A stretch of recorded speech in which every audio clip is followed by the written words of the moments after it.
Russia Ukraine যুদ্ধের নতুন অধ্যায় শুরু হয়ে গেছে। ইউক্রেনের ইতিহাসের অন্যতম বৃহৎ ড্রোন হামলার পর এবার পাল্টা জবাব দিতে মাঠে নেমেছে রাশিয়া। মস্কোর বিরুদ্ধে পরিচালিত ব্যাপক ড্রোন অভিযানের কয়েকদিনের মধ্যে ইউক্রেনের বিভিন্ন শহরে শুরু হয়েছে ভয়ঙ্কর বিমান হামলা। আকাশ থেকে একের পর এক গাইডেড গ্লাইড বোমা, ড্রোন এবং দূরপাল্লার হামলার মাধ্যমে রাশিয়া স্পষ্ট বার্তা দিতে শুরু করেছে মস্কোর উপর আঘাতের মূল্য কিয়েভকে দিতে হবে। সর্বশেষ হামলার কেন্দ্রবিন্দুতে ছিল জাপোরিঝিয়া। ফ্রন্টলাইন থেকে মাত্র 40 থেকে 50 কিলোমিটার দূরে অবস্থিত এই গুরুত্বপূর্ণ শহরে রুশ যুদ্ধবিমান একযোগে 9টি গাইডেড এয়ার বোমা নিক্ষেপ করে। কয়েক মিনিটের মধ্যেই বিস্ফোরণে কেঁপে ওঠে পুরো এলাকা। বহুতল ভবন, আবাসিক স্থাপনা, অবকাঠামো এবং বিভিন্ন গুরুত্বপূর্ণ ভবন ক্ষতিগ্রস্ত হয়। স্থানীয় কর্মকর্তাদের ভাষ্যমতে হতাহতের ঘটনাও ঘটে। যুদ্ধের শুরু থেকেই জাপোরিঝিয়া রাশিয়ার অন্যতম লক্ষ্যবস্তু হলেও সাম্প্রতিক হামলা দেখিয়ে দিয়েছে যে ফ্রন্টলাইনের কাছাকাছি থাকা শহরগুলোর উপর আরও বড় চাপ সৃষ্টি করতে চায় মস্কো।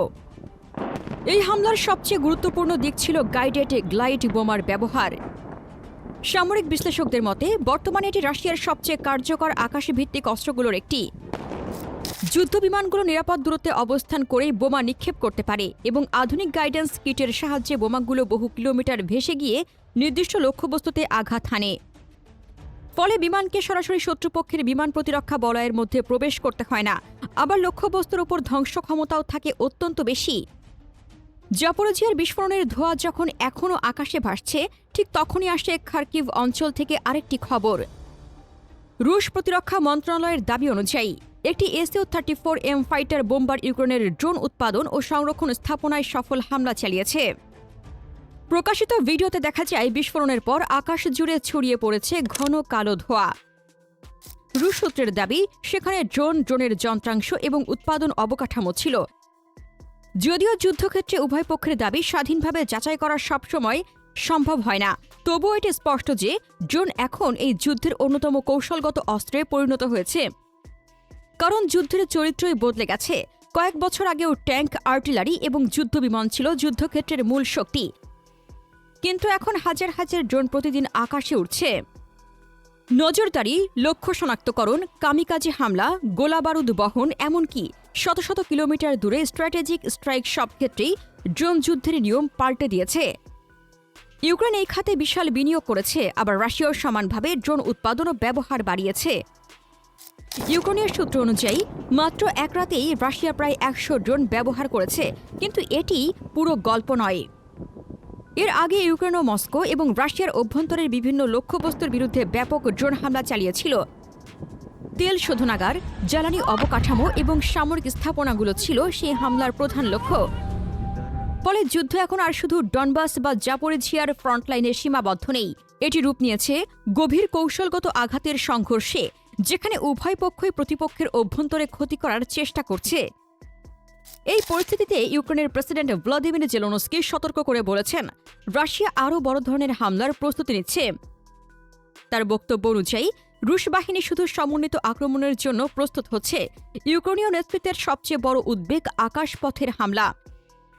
কারণ drone, cruise missile, ballistic missile এবং গ্লাইড বোমার সমন্বিত আক্রমণ প্রতিহত করা অত্যন্ত কঠিন।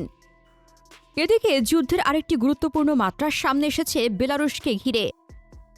জেলেনস্কি অভিযোগ করেছেন, বেলারুশের ভূখণ্ডে এমন কিছু প্রযুক্তিগত স্থাপনা রয়েছে যা রাশিয়ার ড্রোন অপারেশনে সহায়তা করছে। তার দাবি অনুযায়ী সীমান্তবর্তী কিছু অঞ্চলে স্থাপিত রিপিটার ও যোগাযোগ ব্যবস্থা রাশিয়ার ড্রোন হামলাকে আরও কার্যকর করছে। যদিও বেলারুশ এ ধরনের অভিযোগ প্রত্যাখ্যান করেছে, তবুও কিয়েভের আশঙ্কা হল যুদ্ধের ভৌগোলিক বিস্তার আরও বাড়তে পারে। এদিকে রাশিয়ার সামরিক কৌশল নিয়েও নতুন বিশ্লেষণ সামনে আসছে। অনেক সামরিক পর্যবেক্ষকের মতে মস্কো এখন এমন এক দীর্ঘমেয়াদী কৌশল অনুসরণ করছে যার লক্ষ্য শুধু ফ্রন্টলাইনে অগ্রগতি নয়, বরং ইউক্রেনের সামরিক শিল্প, জ্বালানি অবকাঠামো, যোগাযোগ ব্যবস্থা এবং অর্থনৈতিক সক্ষমতাকে ধীরে ধীরে ক্ষয় করে দেওয়া।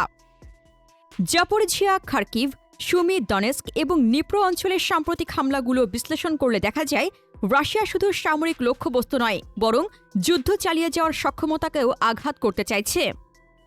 অন্যদিকে ইউক্রেন নিজেদের ড্রোন সক্ষমতাকে নতুন উচ্চতায় নিয়ে গেছে।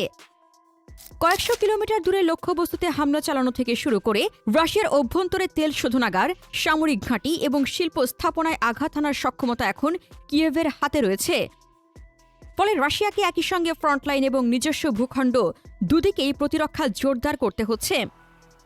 তবে সবচেয়ে বড় চ্যালেঞ্জ এখন ইউক্রেনের বিমান প্রতিরক্ষা ব্যবস্থা। যুদ্ধের শুরুতে পশ্চিমা দেশগুলোর দেওয়া প্যাট্রিয়ট, নাসামস, IRIS-T এবং অন্যান্য আধুনিক প্রতিরক্ষা ব্যবস্থা ইউক্রেনকে গুরুত্বপূর্ণ সুবিধা দিয়েছিল। কিন্তু যুদ্ধ দীর্ঘায়িত হওয়ার সঙ্গে সঙ্গে সামনে আসছে গোলাবারুদ সংকট। শত শত ড্রোন ও ক্ষেপণাস্ত্র প্রতিহত করতে বিপুল পরিমাণ ইন্টারসেপ্টর প্রয়োজন হয়, আর সেখানে দেখা দিচ্ছে সীমাবদ্ধতা।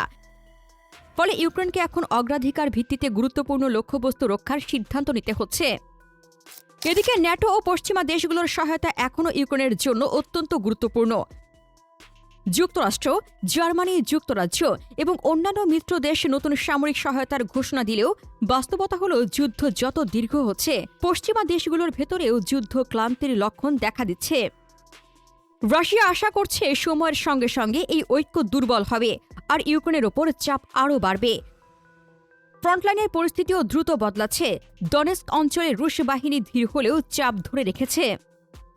ইউক্রেনীয় প্রতিরক্ষা লাইন এখনও টিকে আছে, কিন্তু গ্লাইড বোমা, আর্টিলারি এবং ড্রোনের সমন্বিত ব্যবহারের ফলে তাদের ওপর চাপ ক্রমেই বাড়ছে। একই সময়ে ইউক্রেন FPV ড্রোন এবং দূরপাল্লার আঘাতের মাধ্যমে রুশ সরবরাহ লাইন ও লজিস্টিক নেটওয়ার্ককে লক্ষ্যবস্তু করছে। বর্তমান বাস্তবতায় যুদ্ধ 3টি স্তরে ভাগ হয়ে গেছে: ফ্রন্টলাইনের সরাসরি সংঘর্ষ, ড্রোন ও ক্ষেপণাস্ত্রের মাধ্যমে গভীর কৌশলগত হামলা এবং অর্থনৈতিক শিল্প সক্ষমতার বিরুদ্ধে দীর্ঘমেয়াদী ক্ষয়যুদ্ধ। এই 3 ক্ষেত্রেই উভয় পক্ষ প্রতিপক্ষকে দুর্বল করার চেষ্টা করছে। তাই যুদ্ধের ফলাফল শুধু কোনো একটি শহর বা ফ্রন্টলাইন সেক্টরের ওপর নির্ভর করবে না, বরং নির্ভর করবে কার শিল্পভিত্তি শক্তিশালী, কার প্রযুক্তিগত উদ্ভাবন দ্রুত, কার রসদ সরবরাহ দীর্ঘস্থায়ী এবং কার রাজনৈতিক নেতৃত্ব দীর্ঘ সময় ধরে যুদ্ধ চালিয়ে যেতে সক্ষম। সবচেয়ে বড় বাস্তবতা হল, এখন পর্যন্ত কোনো পক্ষই তাদের চূড়ান্ত লক্ষ্য অর্জন করতে পারেনি। রাশিয়া দ্রুত বিজয় পায়নি, আবার ইউক্রেনও সব হারানো ভূখণ্ড পুনর্দখল করতে পারেনি। ফলে যুদ্ধ ধীরে ধীরে এক দীর্ঘ ক্ষয়যুদ্ধে পরিণত হয়েছে। প্রতিটি নতুন হামলা, প্রতিটি নতুন ড্রোন অভিযান এবং প্রতিটি নতুন সামরিক সহায়তা এই সংঘাতকে আরও দীর্ঘায়িত করছে। প্রিয় দর্শক, রাশিয়ার ক্রমবর্ধমান গ্লাইড বোমা, ড্রোন এবং ক্ষেপণাস্ত্র কৌশল কি শেষ পর্যন্ত ইউক্রেনের প্রতিরক্ষা ভেঙে দিতে পারবে?